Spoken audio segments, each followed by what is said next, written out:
Here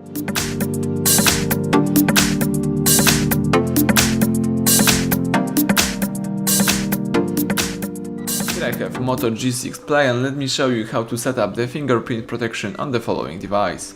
So at the very beginning, let's start by using your home screen. Then let's open the list of all apps. Here choose the settings. From the list of settings, let's select security and location. Now tap the fingerprint right here. You can read the following information, tap next, and before you add the fingerprint you need to choose some backup screen lock method.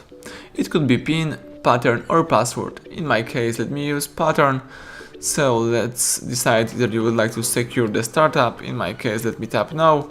Now let's draw your pattern, tap continue, and let's do it again just for confirmation. Choose confirm.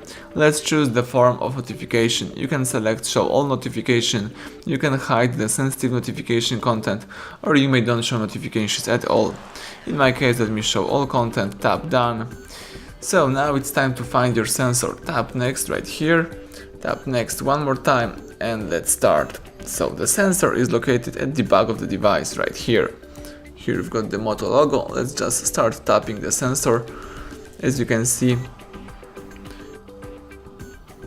you need to move your finger slightly to add all the different parts of your fingerprint. Let's just start touching your sensor. That's it, fingerprint added. So now you can add another one if you would like to, or you can simply tap done. So in my case, let me tap done. And now if you would like to lock your device, just press the power key, and to unlock it you can use the pattern, or you may use the fingerprint. Let me show you. That's it. So everything went well. Thank you for watching. Please subscribe our channel, leave thumbs up under the video.